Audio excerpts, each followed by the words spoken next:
I hate it when game developers remove content from their games, especially if the content was kind of cool. This is something that's been happening more and more frequently across games as we dive further and further into games as a live service type of territory. But back in the good old days, you bought a game and the content that was available in the game was available as long as you still had the game. But nowadays, a game can just release an update and boom, content that was once playable is no longer playable. This is an interesting topic that I've really taken an interest in because look, on one end, you could have a favorite Call of Duty game that defined your childhood or something. And while sure, you probably don't play the game as much as you once did, you can still load up the game and experience it for what it is mostly nowadays. But when a game comes and just takes content completely out of the game and there's no way to revert back and experience the old stuff, there's no way to preserve any of the old stuff either, usually. The content is gone forever. Destiny 2 is one of the biggest examples of a game that did exactly this. Actually, it's interesting because they avoided this problem between Destiny 1 and Destiny 2. When they wanted to add a whole lot of new content, they released Destiny 2, but players could still go put Destiny 1 in their Xbox 360 if that's where they played it, and at least go experience content for what it was like back then. You get a group of friends together, you can go and do raids. Destiny 2, on the other hand, removed the campaign that was there day one, removed DLC people paid for from the first year of the game's life. They did a whole sunsetting process for weapons and gear, and Destiny 2 is the first thorn in my side that I wanted to mention for this video. Now, besides the fact that the Red War is completely unplayable, which was the big campaign of Destiny 2, if you wanted to go and play through Destiny's story beginning to end, you could play through all of Destiny 1, that's great, and then you have to kind of do a time jump because the events of Destiny 2 are not in Destiny 2. But by far, the most aggravating part about Destiny 2 is the fact that the Leviathan raid has been removed from the game and is still removed from the game. But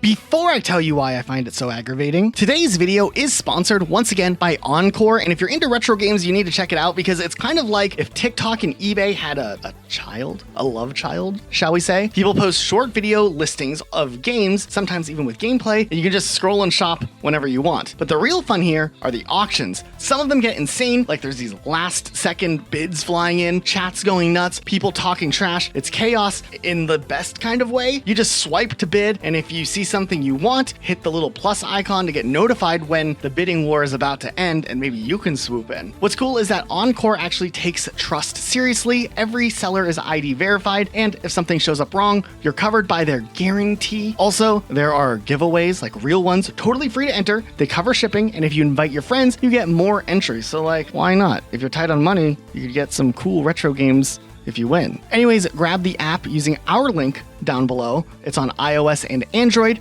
Whether you're collecting or just browsing for nostalgia, Encore's got some really cool stuff. Link in the description and the pinned comment, as usual. Okay, if you don't know or care how Destiny raids work, they are by far the best experience of Destiny, hands down. Essentially, it is one of the hardest challenges in the entire game where you have to play through essentially a level with 5 other teammates and coordinate how to beat each phase of the raid. There's always interesting mechanics. Everybody has to do their own part if you want to succeed and move on to the next part. And then there's these boss fights and you have to communicate together to clear the boss fight. It's really a unique experience and one of the few experiences in FPS games that still require teamwork, coordination, and voice communication. The first raid I ever did was Destiny 2's Leviathan raid, a raid that you can no longer play. And it was such a cool experience. You're in this big royal ship, you're like running through, there's these interesting mechanics and phases, like you had to go and like move these chains by standing on something. You had to sneak around dogs and get these eggs, beams of light. There was this whole like gauntlet section where you had to run around in an obstacle course. You had to run around it and tell the players outside what you saw so that they could hit the right arrows and not wipe and have to start over. And a big old boss fight where the teams had to split up into 2 teams of 3, where some players see different shapes and you have to call out the shapes so that the teammates inside can stand on the correct shapes and continue the boss fight without wiping and having to start over. It was a well thought out, well crafted raid experience that really the biggest fault Destiny 2 had was that it just didn't have enough raids early on, and that this raid became,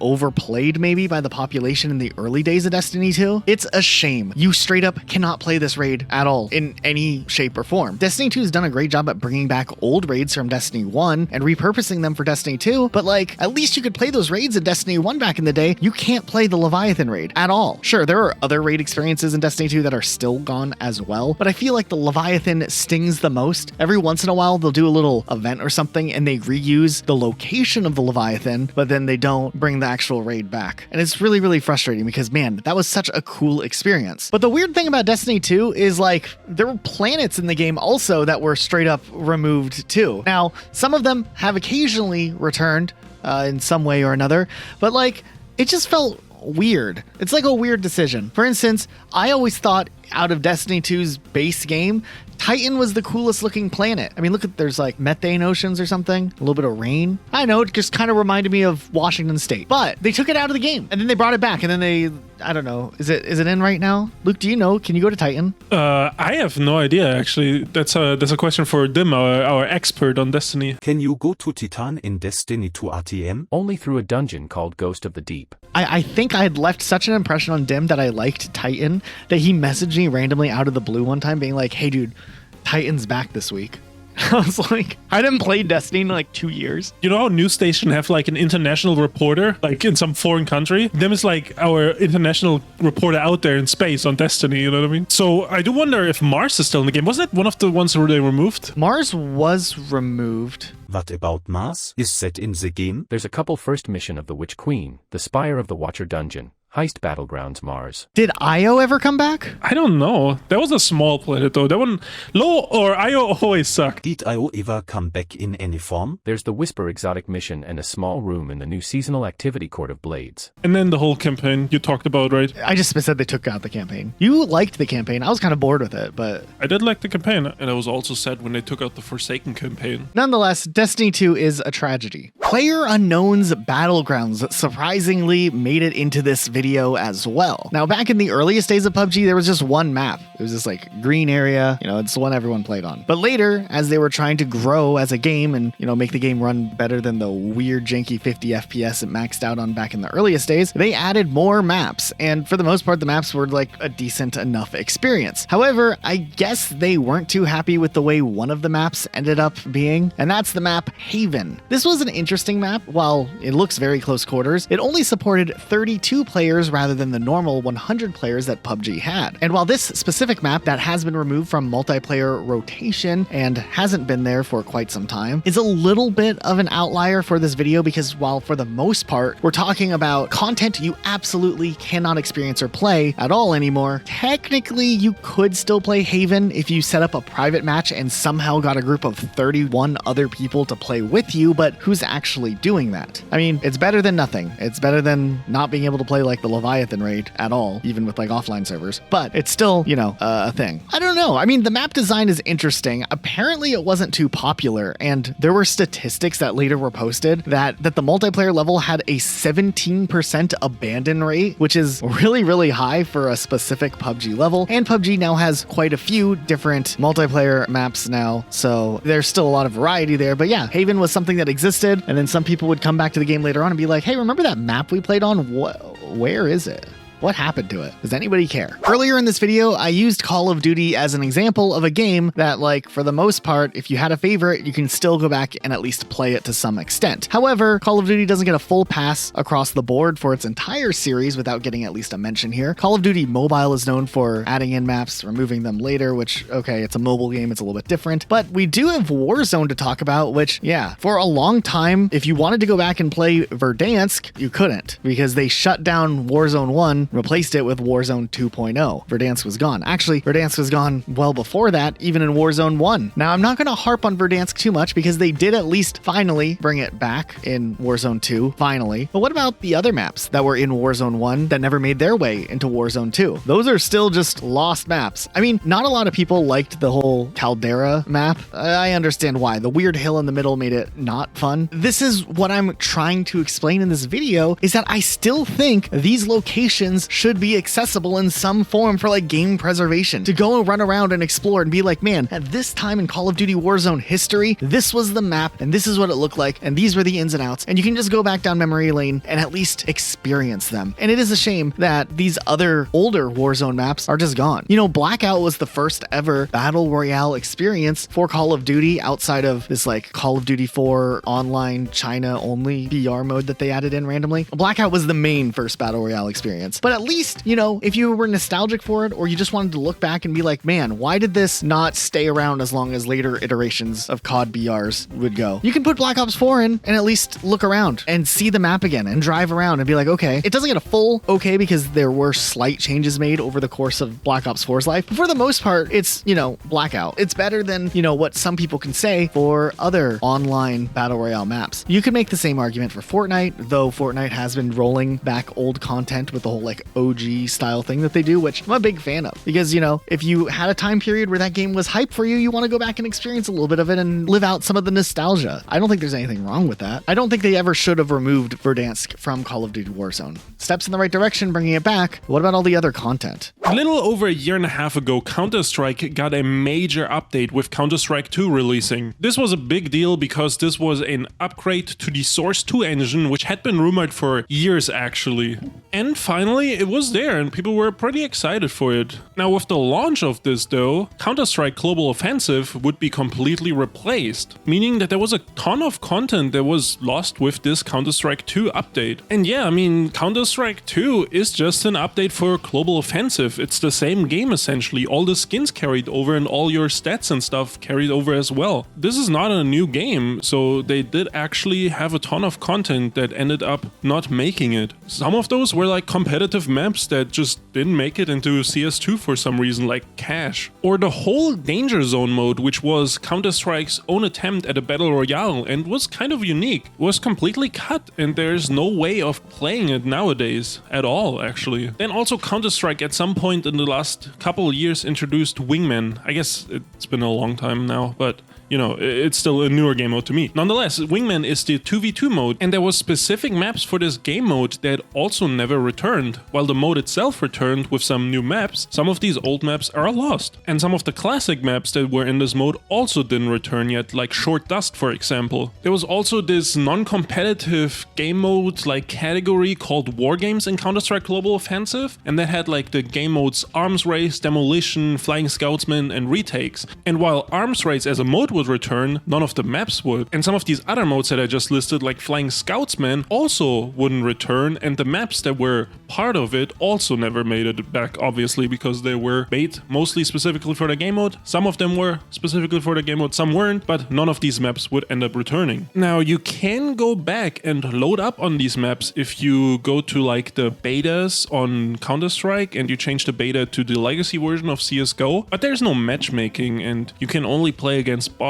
It's not like you can hop on with your friends and play this, as far as I know. And specifically Danger Zone, as I mentioned earlier, has no way of playing. When you actually try to go play it, you can't even load up on the map. It says it has to have matchmaking enabled, but there is no matchmaking on the legacy version of Counter-Strike Global Offensive. Now there is still a little hope that some of these maps, specifically the comp maps, will return, because Train recently returned. That wasn't there at Counter-Strike 2's launch, but was in Counter-Strike Global Offensive. So we might see Cache or Tuscan or Cobblestone even return in the future, but there's definitely some game modes that will be lost and probably won't return, like Danger Zone. I don't see Danger Zone returning, and that kind of is lost content at this point, which is a shame because I know there's some people who liked it, and with the game having like over 1 million players on the daily, I feel like they could definitely have some more fun modes in the game that Counter-Strike Go had. I don't know where my passion about content you can't access anymore originates from, but I think this is something I've always been like, man, I miss this as soon as it gets taken away. Like for instance, in 2010, Halo 2 and all of Xbox Live for the OG Xbox was shut down. You could still play campaign in Halo 2, or you could play local Halo 2 multiplayer. I wasn't smart enough to figure out virtual LAN back then, but like, man, I was so intrigued, and like, these maps were places where people spent hours and hours and hours of their life, like playing games and, you know, custom games, multiplayer, making friends and stuff, and now you just can't even access it in the same way. There was DLC that if Xbox Live was down on the OG Xbox, you couldn't download it unless you had the actual Halo 2 multiplayer disc, and straight up for like 4 years there was no way way to play Halo 2 at all, essentially, unless you played like Halo 2 Vista, or eventually when the Master Chief Collection came out and they brought Halo 2 back. I didn't even play all that much Halo 2 multiplayer back in its prime, but after Halo 2 shut down, I remember hosting a LAN party with friends just so that we could play Halo 2, because you couldn't play Halo 2 anymore. So there's something weird in my head about things being taken away where I'm like, man, I want to experience that game now. When it comes to games with content you can't access anymore, Rainbow Six Siege is probably one of the biggest examples. This was actually the game that made us think of this topic for a video to begin with. I have a love-hate relationship with Rainbow Six Siege. I've been playing it all the way back since 2015. And Elijah sure loves reminding everyone how long he's been playing this game. You know, I really miss nighttime maps, and this hallway doesn't even make sense. You know, it really bothers me that there's this balcony here that leads to just nothing, like just a wall. You know, in this room, there actually used to be 3 paintings on the ceiling on the original map, but then when they reworked it, they only have 2 paintings up here now. You should just put your armor down. Oh, yeah. Rainbow Six Siege is currently in its 10th year of being an online service game, and in 10 years the game is quite a bit, actually dramatically different than what it was on day one. There's a lot of great content that's been added to the game, but if you've played Rainbow Six Siege for any amount of time, you're probably nostalgic for how things were in those earlier days. I'm not saying like the changes shouldn't have happened, but I absolutely hate the fact that there are maps that were there early on in day one, or that were there in year one, that you can't even go in custom game modes or offline and like walk around and be like, oh yeah, I remember this map. Now, if you've never been interested in Rainbow Six Siege, that's fine, because this is still probably the most dramatic example of content that's been removed from a game. So bear with me, I'm gonna go quick through it. So over the course of the 10 years of Rainbow Six Siege being a game, many of the maps have been updated or changed to fit the flow of gameplay better. However, some maps would be overhauled to a point where they are unrecognizable from the original version of the game, and like you lose this aesthetic value that the original map had. Like Hereford Base, one of the first base maps in the game, was the first map to be reworked, and by rework, they completely destroyed the original map and redesigned it, changed everything about it, to the point where the map is pretty much unrecognizable from the original version, outside of the fact that, I mean, it's still a building, I guess, that's here. A couple of hallways were kept intact, but then like the whole map was like doubled in size, and the new version of the map was actually just as unpopular, if not even more unpopular than the original Hereford Base. And you couldn't go back and play the old Hereford Base. Your only experience you could have was that when the game still had situations, the first situation was still the original map. So the original map files were in the game. You could at least run down and be like, man, I remember what this map used to be like. But then that got removed also. Matter of fact, they removed the new Hereford Base altogether, making it the second map to just fully be erased altogether. So you can't play the old one, you can't play the new one, you can't play either of them. Maybe it'll come back one day, but for now, it's gone. Bartlett University was interesting. This was like a special event map originally, where you actually had to be tactical and matchmake with randoms and go in and like stop this like terrorist attack. They later repurposed this area for a multiplayer map. And to be fair, it wasn't the best multiplayer map, but it was in ranked. A lot of people experienced that map if you played in the first year or two of the game being out. It wasn't very popular, and then the map ended up being removed from the game. You could still play it in custom games for a while, but eventually that ended up getting removed as well. Rainbow Six Siege had a long gap where they just straight up did not make any new maps, just small minor adjustments to existing maps. But finally, eventually, the first brand new map was announced, Emerald Plains, after years of no new maps. And it became pretty apparent that this was a rework of Bartlett University with a fresh coat of paint and a completely redesigned building. Or at least I thought it was apparent. Do you guys know that this stuff is actually Bartlett?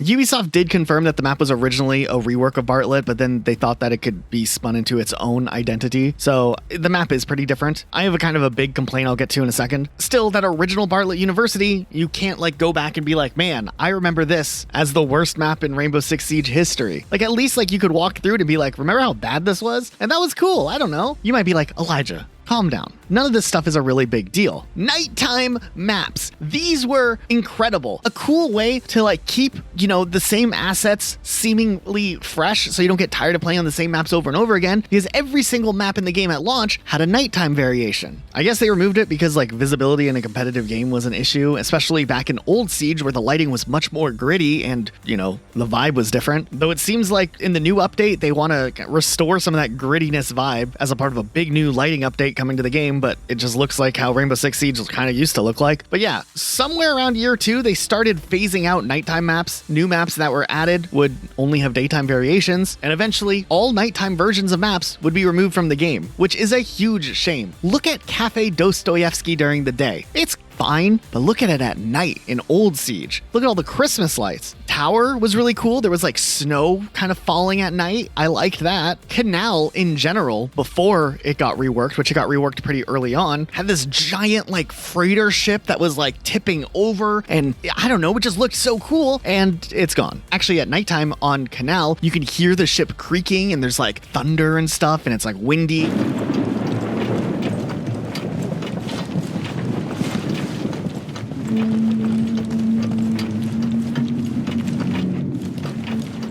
There's just so much atmosphere that's been lost from old Siege to new Siege. There was a vibe of coastline at night where you had cool club music playing.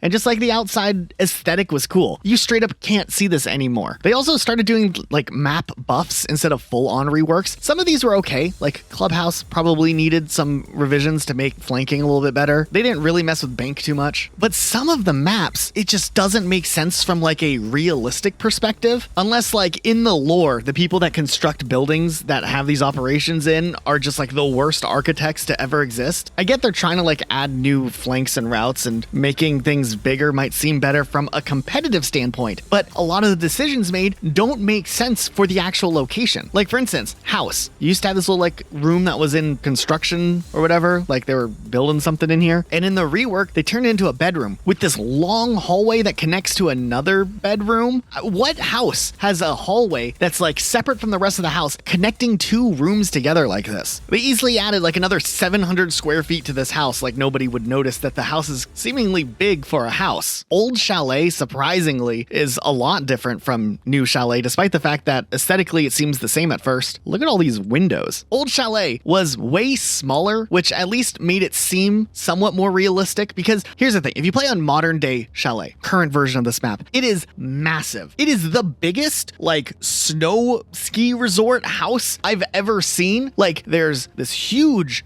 bar area with like a whole place to prepare food. Look how big this wine cellar is. A massive garage just for snowmobiles, besides the regular 2-car garage that's already here. There's this whole upstairs area and this like plant room. All of this, but only 1 bedroom in the entire house. The old version of the map was way more condensed. There was 1 bedroom still, but like it made sense, like maybe like a honeymoon couple going on a little snow retreat, paid extra for the Airbnb, or a group of swingers is staying here. But like all of the rooms I just mentioned were way smaller in the original one. I get that they're trying to make it bigger, but it just is like, why is it so big now? In like a real lore perspective. For gameplay, I mean, it's probably better. But you get what I'm trying to say. This all is just to bring up my hatred of the new Consulate map. The map wasn't like the most popular before, but the new Consulate is by far my most hated map out of all of the maps in Rainbow Six Siege now. This building makes no sense whatsoever. You go in and there's just these rooms that are just like arbitrarily thrown around that have no flow or direction. There is no chance that there is any building that has ever been designed with this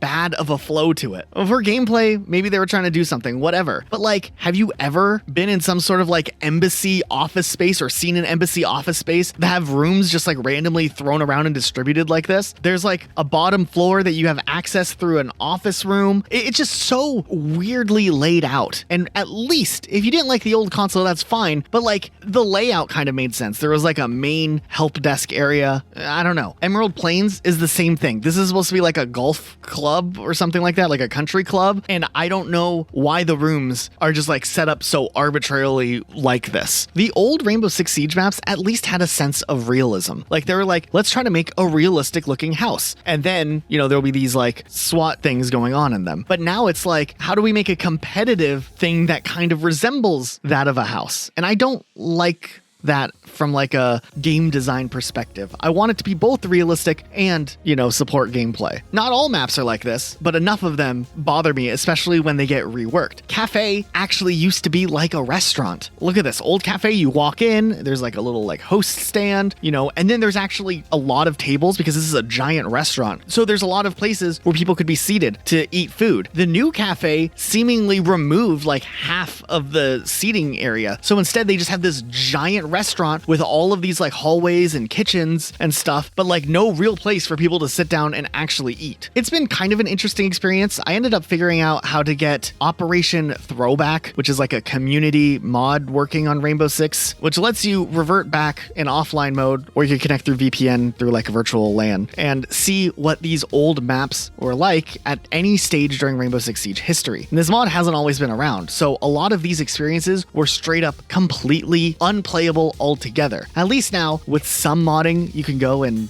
get to see what the maps are like.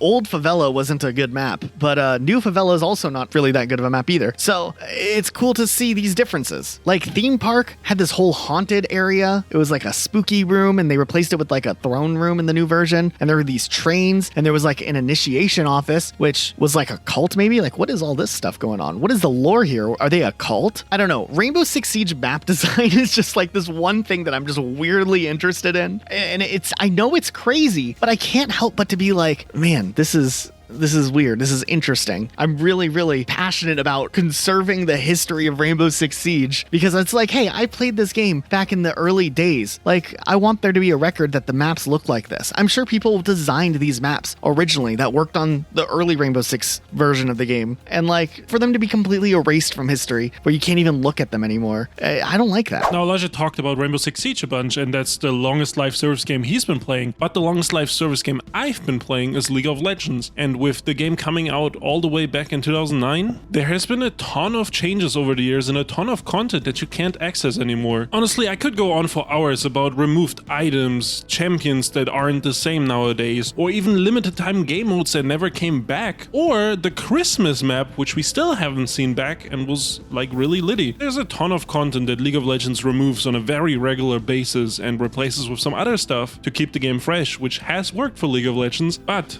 there is one thing that they took out that I will never forgive them for, and that is the Twisted Treeline map. Now, if you've never played League of Legends, you're like, what the f is this guy talking about? Well, let me explain it real quick. Basically, League of Legends normally is played in a 5v5 setting. There is 2 bases and 3 lanes, and then there's 10 characters on the map. That's all you really need to know. The goal is to destroy the enemy base, and that's how you win. Now, these games can range from like 20, 30 to even like 50, 60 minutes sometimes, depending on how much back and forth there is between both teams and how much stalling is done. Now, Twisted Treeline was an alternative map that launched with League of Legends back in the day in 2009, that instead of 5v5 was just 3v3 and only 2 lanes, so it was much smaller and much faster gameplay. This game mode even had its own ranked system and like its own top 500 players on the server challenger thing. This game mode was absolutely goated, and I cried a little bit when they took it away from us. Now, the reasons they took it away I always thought were kind of stupid.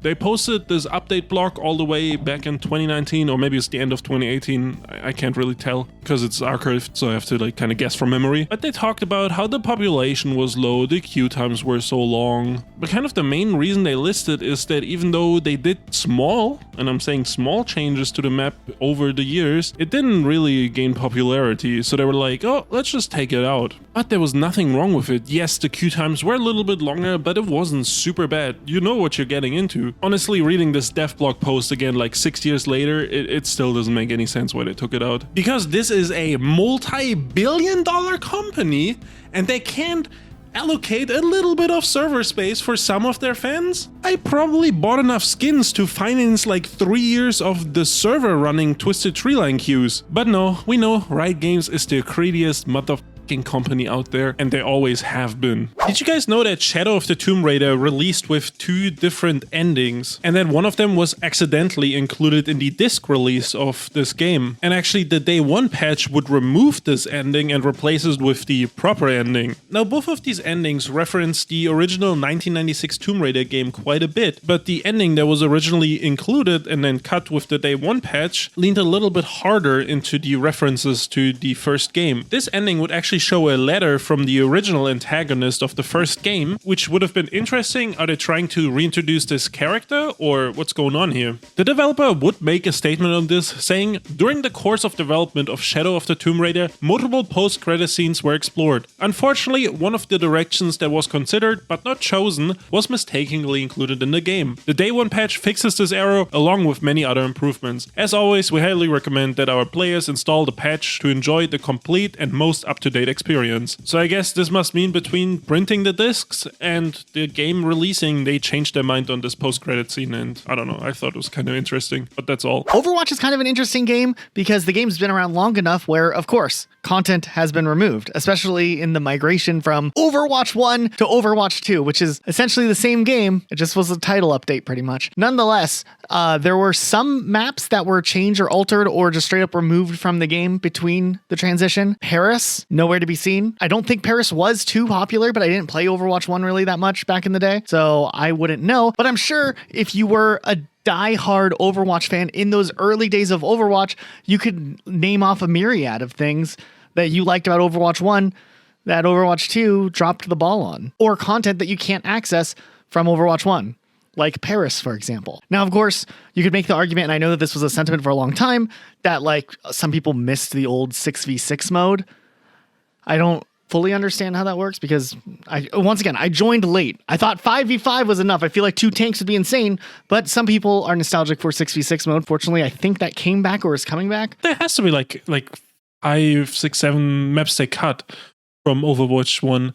Because I remember there was like the Temple of Anubis or something like that. I remember that's one of the first maps I played. And then there was like this Cherry Blossom Japanese map that I also have never seen in Overwatch 2. And I think it's also gone. I don't remember the name of that one. But there was a ton of like cool looking maps that they definitely just kind of yeeted. Right. When I was looking up stuff about Overwatch, whether or not we should even include it in this video, I did see that some of the maps are available in like custom game browsers, servers or whatever, but not, of course, in multiplayer rotation, which, like we said with some games like PUBG, like they might as well not have it in the game. I mean, it's cool that you can still go back at least and look at it. Like that's kind of the bar, I feel like, is if there was content, you should at least be able to go back and look at it. But they did remove the game mode that was like the assault game mode in Overwatch 2. Yes, so you can't even play that now, right? You can't play the assault mode? Right, and there was like specific maps for it. And I guess those maps, because the game mode doesn't exist, the maps are kind of obsolete, right? Paris was one of the assault maps, so it would make sense if the other assault maps are also missing, if Paris is missing. And I think Temple of Anubis was also an assault map. It looks like Hanamura, which was the Cherry Blossom map. Horizon Lunar Colony, also an assault map. Then there was Temple of Anubis, Volskia Industries. It looks like a cool map aesthetic. I think you would have liked the Lunar Colony one, because that one was like in space. I think that was like big windows and you can see Earth. Man, I kind of missed out not playing Overwatch 1. Sea of Thieves, an interesting game. A game that was a cool concept, very bare bones at the beginning, slowly grew, evolved, and added a lot more content. I've played my fair share of that game. Pirate Legend here, but also haven't touched a game in like 2 years. Sea of Thieves, I have like a love-hate relationship with it. The game itself, really accessible, a lot of fun with friends. When you start to get into like the nitty-gritty parts of the game, like battles with other players that make or break your entire experience, and the game doesn't work properly, like hit detection or random things like that. You get stuck on an infinite loading screen and your boat sinks because the game just didn't want to load. Stuff like that ruins the experience. But there was a multiplayer mode that they added to try to like give people a chance if they just wanted to get on, fight some other boats, and that's all they wanted to do. And that was called the Sea of Thieves Arena. Sea of Thieves Arena was pretty basic. You got with your group, you match made, you fought some other groups in like an arena. There was like an objective. Sometimes you have to go and like grab a chest. I don't think it was all that popular, but there were still a dedicated amount of players that did play it. But the coolest part by far about Sea of Thieves Arena was the glorious Sea Dog Tavern. So essentially, they like built this hub that once you load into Sea Dog mode, arena mode. Sorry, not Sea Dog mode. Sea Dog mode. Arena mode. It was like where you waited for the game to like match you and find other crews and whatnot. This, with the game type becoming less and less popular, kind of became the big waiting room where you spend a lot of time. But I mean, it was unique. There's not too many like social hub rooms in Sea of Thieves. I mean, there's bars, there's like the little secret underground Athena area, and like some other places here and there. But like this was like a close area. There was like, was there a hot tub in it? Why do I think there was a hot tub in it? There was a hot tub in it, yeah. It was a hot tub, not beer, right? There might have been beer too. I don't know. I mean, no, was it a hot tub of beer? Oh no! I think the hot tub No, was it just couldn't have been. the hot tub was just water. So the arena was a cool area. There was like some parkour you could do. There was like, I think, a cannon you could shoot yourself from. It was just some random things. You could pretend you're driving the island. But you know what I'm talking about? There's like a steering wheel. It was just a randomly. random wheel you could get on. Yeah. But when they decide to remove the arena and replace it with like a different type of multiplayer feature down the road, we did lose the glorious Sea Dog Tavern. So this area, you could have only experienced it if you played prior to January 27th, 2022. It was a cool location. They should bring it back for something else. I don't know what they could do, but like they can bring it back for an event and like have quests or something. The location's still there. It's like by some rocks. Right, but you can't go inside it anymore, right? You can't go inside, yeah. But the area where it's like canonically speaking is still there. I just remember the whole arena existing in itself was a wild ride. People grinded the multiplayer mode for Sea of Thieves because you would get like a little name card the higher you leveled up. Like you started as like a sea pup and you like make your way up to a full-fledged sea dog. Luke and I were playing Sea of Thieves and we like ran into another boat and we fought them and then lost. And the dude started rage messaging Luke being like, why would you even come after a level 5 sea dog? And Luke didn't know what that meant. Like, I was so confused. I was like, what is this guy talking about? Is he a furry? he was like calling us dumb for not realizing that he was a sea dog. And the joke was on him because we didn't even know what that meant. Do you remember the Halo 5 beta? I know you're a big Xbox One enjoyer and you're an early adopter of the Xbox One, right? One of the only people ever to adopt an Xbox One in 2014. Correction. I actually got the Xbox One in 2013. Oh, is that when it came out? Sorry, I thought it came out in 2014. And I'm not proud of it either, but at least... You know, if you're going to call me out, let's get it right. Okay, I thought it released 2014. My bad. I would have called you out of the 2013 if I could. Nope. I barely used it because the Xbox Live function and microphone function, like straight up, was just not good in 2013. I have one memory of launch Xbox One. I was playing Call of Duty Ghosts, and there was like, you know, regular game chat, and everybody had to have a Kinect because the Xbox One had a required Kinect at launch. And I just heard one guy screaming into his mic, Xbox, record that! And he just kept yelling it over and over again. I don't know if he ever got his clip recorded, but that has stuck with me. That was my launch experience right there. That kind of reminds me of, Mom, get the camera! You know what I mean? Yeah, I don't know. It's insane. Anyways, you played the Halo 5 beta, I assume, right? I feel like you would have. I played a little bit of it, yeah. It was during like Christmas break when I was in school. Do you remember a map called Pegasus? No. It was a map that was made in Halo 5 Forge that was just in the beta and never actually made it into the game, which is weird because the Forge mode also wasn't there at launch, right? So they were making Forge maps for the beta, didn't have the Forge mode ready for launch, which I don't know how that makes sense. Halo 5 is weird because at least it got Forge like a month later, unlike Halo Infinite, where it took like a year. And it was still based off of the same Halo 5 Forge, essentially, originating from it. GTA Online obviously has been going on for a long time. Constant updates, constant changes. And there's tons of removed content and missions and like racetracks, maps, etc., right? So some of this stuff was tied to events and just never returned. But there's like almost 150 items that of stuff that never came back, that got removed, right? Now, I was looking into it and I was trying to like consolidate the list and be like, hey, these are like 2 or 3 good examples of like stuff people enjoyed that never came back. And for the life of me, every time I looked 7 up, I just found a Reddit post and people were just like, I'm so glad that is gone. That content was garbage. Like, this was the worst mission of this and this. And I'm just like, God damn. People hated this. But I don't know. Some of it looked cool. There was like this assault carrier mission where you steal something from like an aircraft carrier. I hated that mission. Yeah, literally, I looked it up and I was, oh, this mission looks cool. And then the top comment on Reddit is like, I'm so glad they removed it. That was the worst. Like, I'm like, God damn, dude. There's like a big list of almost 150 things that got removed over the years from GTA Online. This is the list. Yes, this is the list. There we go. Perfect. Yeah, maybe we should talk about Roblox Brick Bronze on the podcast because I don't know as much. Roblox Pokemon Brick Bronze was so cool, dude. Did we play it together? I do remember we definitely tried playing it together. I don't think we ever got far, but I remember loading up in it and being in like the beginning area. It was co-op Pokemon before co-op Pokemon existed. It was a full-on fan Pokemon game in Roblox. And you could just load into a server with friends and just play through together. Yeah, and it even had like the little sprites and like the battle and stuff. The problem with Roblox Pokemon Brick Bronze was that they just blatantly took Pokemon assets from Pokemon games, obviously not having permissions to do that or license to do that. And they just like went with it. And I mean, I guess Roblox is a game where it's like, yo, build whatever you want. When Roblox is already a really high profile game, and then Pokemon Brick Bronze became so popular that it became one of the top played games on Roblox, Nintendo obviously wasn't going to let that stick around. They did eventually get shut down by Nintendo. That's the whole thing. We can never play it. It wasn't like removed by the game developer because, you know, they wanted to remove the content. It was because they got a letter from Nintendo. Yeah, I'm pretty sure Nintendo was like, yo, you got to take this down. The Nintendo ninjas came knocking.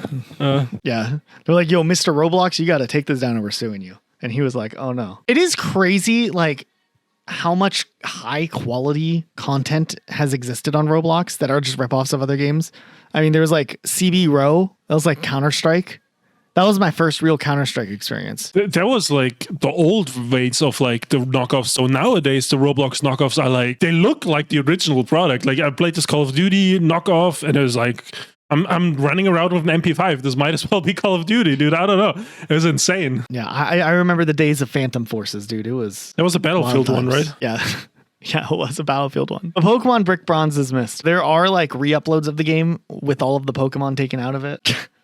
It's not really the same experience. But I mean, originally it was cool. It had shinies battling. It had like, you could pick any starter from all of the generations at the time.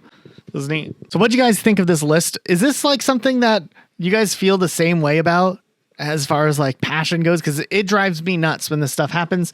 So let us know in the comments down below, especially if there's a game that we didn't even mention in this video that like we never knew had cut content, because I'd be interested to know. Also, if you are a YouTube member or a patron, thank you for supporting our channel, making videos like this possible, especially the long form ones. And if you're new, no need to throw money our way, but you could just subscribe. So you get more of our videos like this and you can watch in the future and argue with us. If you disagree with us, that's okay too. We still like you. You can still hang out and have different opinions. That's it. We'll see you guys next time. You know, it really bothers me that there's this balcony here that leads to just nothing. Like just a wall. Is that my cue? Yeah, you can say something.